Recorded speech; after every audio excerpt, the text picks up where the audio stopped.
Hey fight fans, salam, namaste, and what's up? Welcome back to the MFN Breakdown. My name is Jason, aka the Delhi Don, aka the Prince of Phuket. Don't you forget. And I got my co-host right here, Andrew. And we're about to break down MFN 18 for you guys. This is going to be a stellar show. Andrew, take it away. We've got a really good main event. We've got Sonam Zomba taking on Maristela Alves.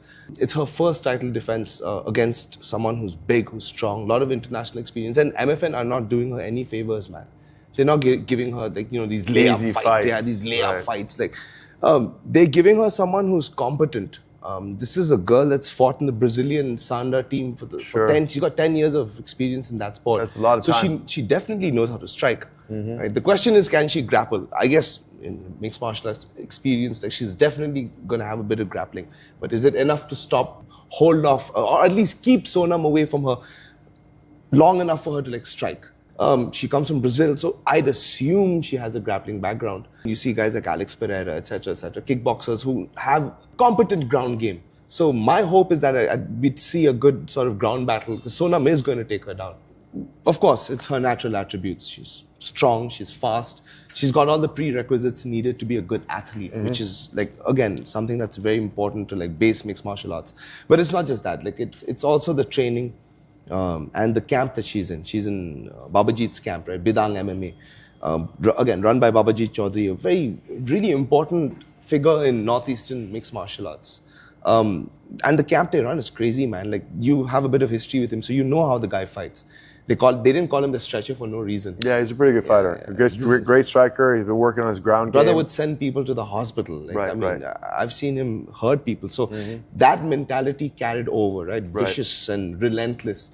She's also, the one thing I really like about her, and it's a very underrated part of her, she's got a very good clinch takedown game and a very good double leg and wrestling game. Okay. Stays on top. She's got very good ground control. Right. As far as Indian mixed martial arts is concerned and the women are concerned, she's probably the best. So all the fans out there who are listening and watching, if you want to know what it takes to be a champion, right there, you should have some natural ability, have a great coach, great camp, great mentality, and then just work your butt off. But this is, everything said, she's got a really tough test. Maristela Alves is, again, big. She's big for the weight class. She's got a pretty... her experience, very experienced fighter. Yeah, right? An experienced fighter. In wins and losses, both. So she brings something to the table. A lot of international experience. I think she fought in Brave. And look, man, you come from Brazil. Brazil is how, in many ways, the favelas, man. It's like what hockey is to India. Right. I think it's cricket, man. No. It's not like cricket. Football's like cricket there. So that's what I mean. It's not as popular as the main sport is, but it's very much ingrained into culture there. Brazilian jiu-jitsu, the term comes from there. It's a very important part of their culture, which is why you see so many fighters in the UFC.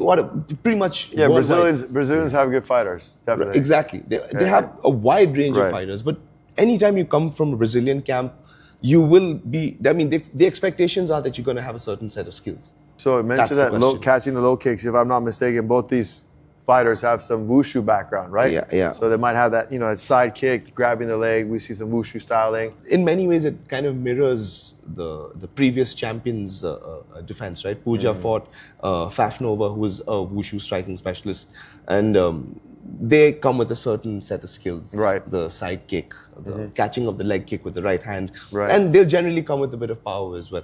As I've said before, my only question is her ground game. Right. Because Sonam Zomba is going to bring it. Well, isn't she Brazilian, though? So, you kind of figure that she's going to have some ground game, right? But that's not always the case. We've seen sometimes in the past where Brazilian fighters, we think they're going to be good on the ground, but they don't really do that. They put all their sort of experience points, so to speak, into striking. Yeah, exactly. Yeah. Interesting. Cool. Well, there you have it, man. So who do you think's going to win? Let's do our little game. Guys at home, if you're watching, who do you think's going to win? Put in the notes, comments. Make sure you check out our Instagram, Matrix Fight Night. Andrew, main event. Who do you think's going to take it? Brazil or India? Come on, baby. Let's go. We need to know. It's a tough one, but again, look, this is without bias. Last time I got flamed for all of my choices, but who cares? I still think Sonam takes it. I think she's the more well-rounded fighter. She's got more grit in her. She hasn't had that much wear and tear on her body. She doesn't have 10 years of Sanda experience, but the most important part, guys, honestly, she's a desi girl, girl. She's gonna bring it home. Let's go, my Desi girl. Let's go. I got. You know what? I'm gonna be devil's advocate. I always gonna be the bad boy. You know what I mean? I'm gonna go Brazil. Sorry, the most hated, whatever, underrated. I'm just gonna say she's gonna win. I think Sonam's got a Brazil. chin on her as well. I'm gonna say Brazil. I'm gonna go say Brazil. Even though I want Sonam to win, I think Brazil's gonna take this one. No, dude, I've always said, dude, the people that come from the Northeast, like, they're made of sterner stuff. Is that because you're from the Northeast? No, I'm Chinese, man. Oh, shit. Look, as I said, like, anything can happen in MMA. She can get kicked in the head and it's over. Whatever. But it's a fight, baby. Yeah, but, you know, pen to paper, I think she beats Maristella. Okay, well, there you go. From the man himself, Andrew, the analyst. That's his prediction. You got my prediction. Now we want to know what you guys think. So why don't you go ahead and put your predictions in the comments. And with that being said, Andrew, now we have a firecracker of a co-main event going on. Andrew, what do you got to think about this one? This is experience versus ruthless aggression. Okay. We've got a very hyped Indian prospect, Digambar Singh Rawat, fighting out of Mutant MMA, taking on the Singular Ang.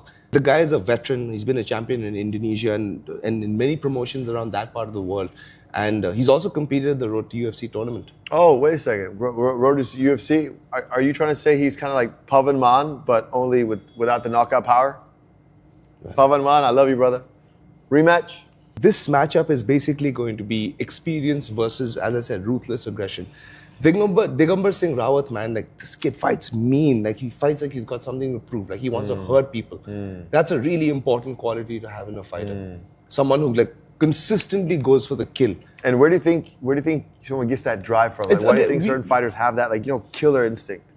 One, he's a party boy. Like, right. These guys are naturally tuned to that kind of, they've got this anger in them, like, this rage in them, and he fights like that. He looks very calm and very collected. Kid is long, he's rangy, very good power, hits to kill, hits to hurt, right? Very good striking. It's just that he hasn't been tested as yet. And that's a very important career path for a young emerging fighter, like, to be tested.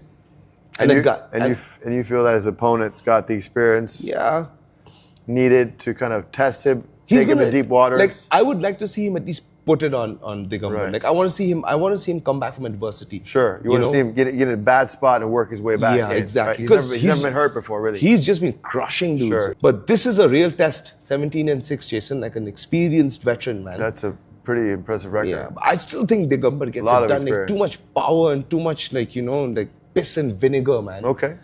You know what I mean? Like, yeah. I guess time will tell. So I guess your prediction on this one, Digambar? I would like Digambar to stop him. Like, heart says Digambar, head says the experienced veteran maybe, like, drags it out for 3 rounds, tires him out.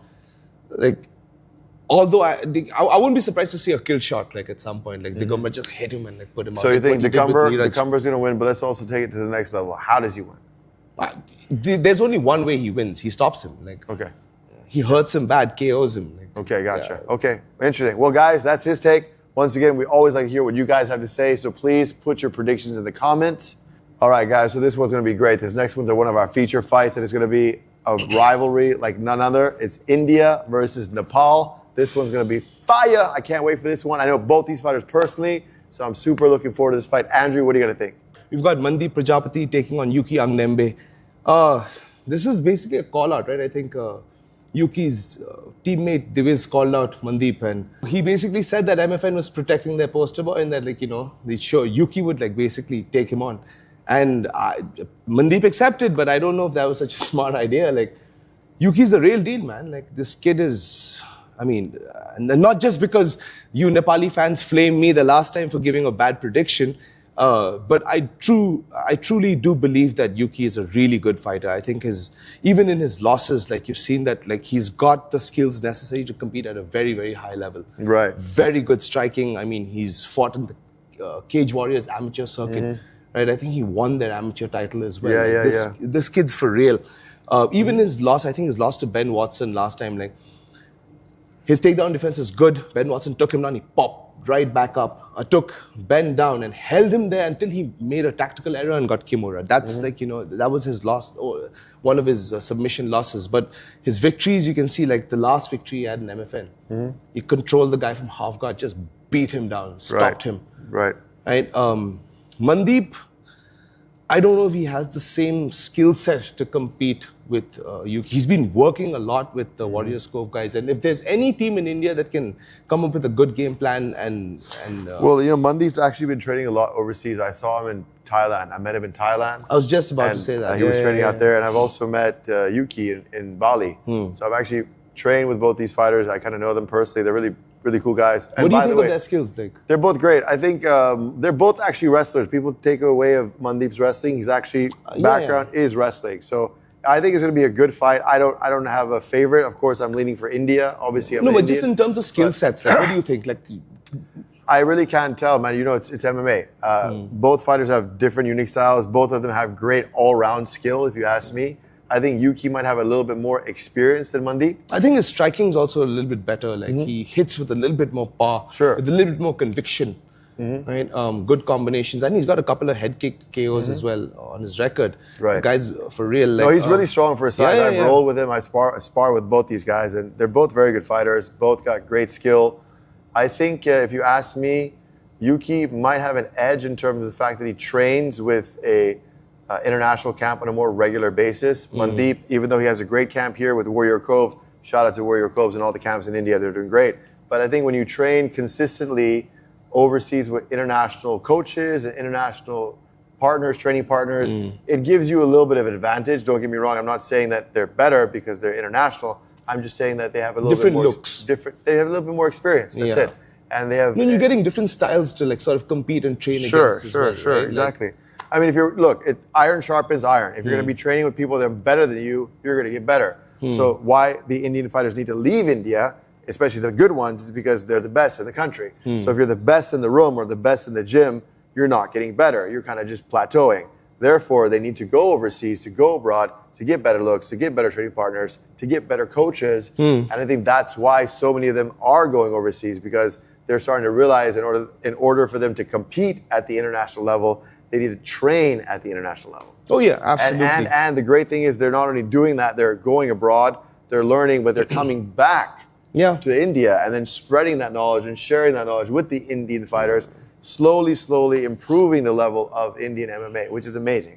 And teaming up with a league like the MFN, which is giving the platform they need to showcase their skills, and matching them up with good international fighters is a recipe for like a fire show. And that's why you guys are tuning in. And that's why we're going crazy for MFN 18, which is on May 2nd. Are you guys ready? I think you're ready. Let's go. All right, next. What's your prediction for this one? And not because I picked against Rabinder the last time, but I think Yuki takes this. I think Yuki stops him. Oh, and by the way, you said something really good. The Nepali fans, you guys are freaking awesome. I love you guys. You talk so much shit, but I love it because I'm the biggest shit talker ever. So when you guys talk shit, we love it. You just add some fuel to the fire. And Indian fans, please take some notes from the Nepali fans. Support your fighters, man. Let's go. Let's go. But yeah, my prediction is I think Yuki takes it. Like I think he's all the things Mandeep is good at.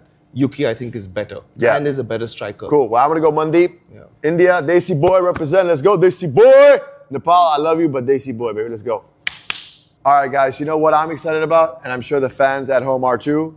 It's the return of Shamanand. Andrew, what are you going to think? Yeah, I mean, the Bihari bruiser taking on a very credible opponent in Avizo Lanamai. Shamanand, man, like this guy's been on, look, I know it's just been one fight, but he was on a tear before he fought Sanjeet for the second time, right? Like a tough split decision loss for him, but he really took it to the champion. Yeah, he did. And he also had a really tough fight against Rahul Thapa, who sort of like controlled him for 3 rounds. Came back, put on a performance against Jackie Galot. And he's looking to sort of repeat of that against Avizo, who's also a very, very good fighter. I think he trains out of some camp in Bangalore. I'm not exactly sure where it is, but his main training camp is TCA, Combat Academy in Nagaland. Nice. And those guys have been around for a long time. They've got a whole bunch of really good fighters there. Again, northeastern dudes, like they're tough. But this is an uphill climb for Avizo, man. Shamanand is an animal. Right. He's and a killer. Speaking of camps, actually, Shamanand was training out in Bali. I met him in Bali when I was there, when I was training at Soma. He's actually training at another camp in Bali called Bali MMA.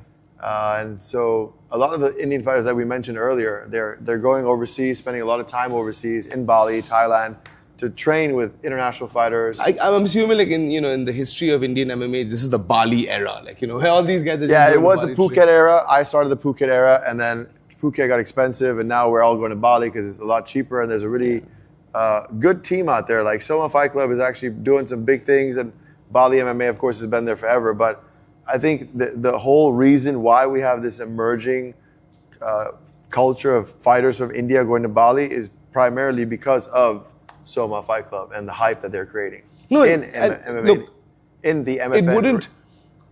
It wouldn't be so full of Indian fighters if they weren't doing something right. Right, exactly. And it's affordable. It's close, it's affordable. Visa's not a problem. And they, as you said, like they get different looks. They get to train with a whole bunch of different people, right? Like guys who are wrestlers, strikers, grapplers, like just a bunch of different looks, different styles. Right. Guys who are just like pure boxers, guys who are just really good at jiu-jitsu. Right, exactly. Yeah, like here in India, look, sad to say, we're just not at that level yet. Right now we need fighters to go out and come back. Yeah, that actually helps the fighters back home because when you go abroad, you learn new stuff, you learn new techniques. Which is, you bring them back. You come back to India. A lot of these guys, they come back to India. They go back to their camp or their gym, and then they give back whatever they've learned. They give back to the new generation. That's kind of how we are evolving. And in many ways, like in Shamanand's case, he already had a relatively developed skill set. I want to see what new tools he's added. For sure. Like you've gone out to train. Like now, I want to see that development. And Avizo's he's a good, as I said, credible, tough dude. Right.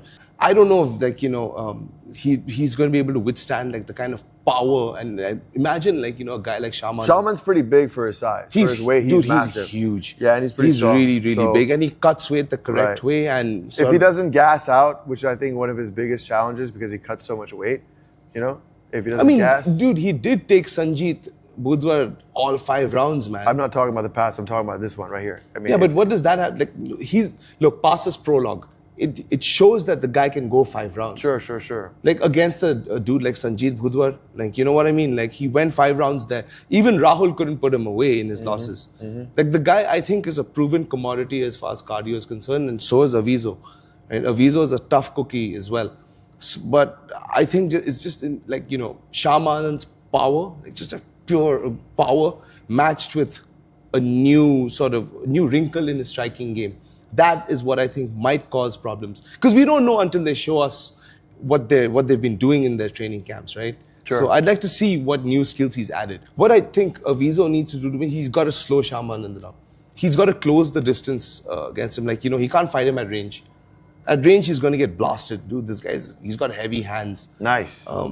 So I like Avizo, but I think Shamanand gets this done. Cool. Yeah. Are there any other fights or fighters that you're very interested to see in this next event? The one fight I think should produce fireworks is Sahil Rana taking on a very experienced fighter in Peter Daniso. Sahil Rana in his last fight took out Dushant Singh. It wasn't the most exciting fight, but hey, I've always said this, man, a win is a win is a win is a win. Like you're in there, like, nobody can take that away from you. It's a W on your record, it's a W on your record. It just wasn't terribly exciting. So he's got a chance to prove himself in this fight against a wily veteran, man. The guy's fought a whole bunch of places, all over the place. I think he's even fought for the road to UFC, fought against a Korean guy. He got stopped, but, he was there, made it competitive for as long as the fight lasted.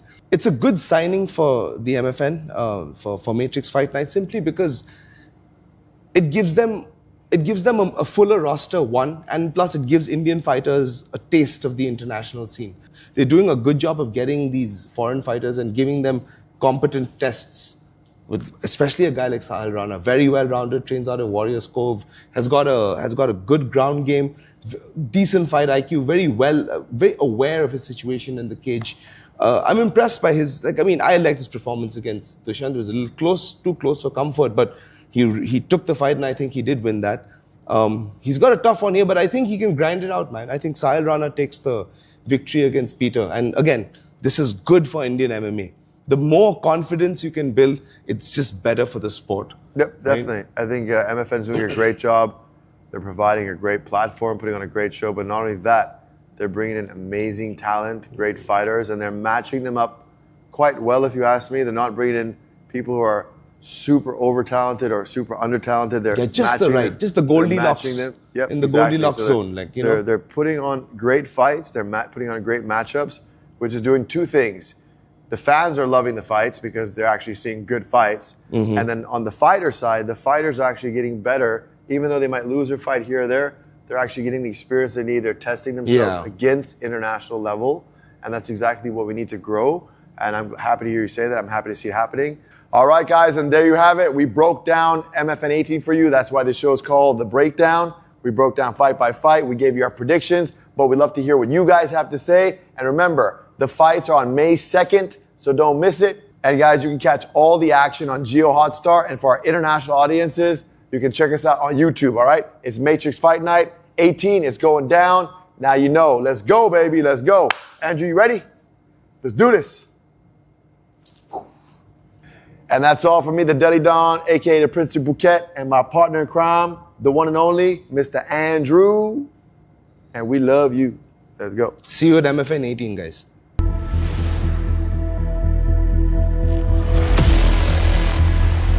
This is the Matrix Fight Night!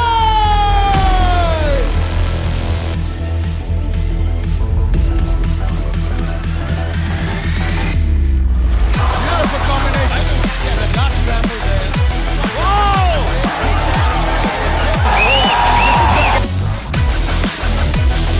Leg kick. Good shot there. They went after the point. A few more there.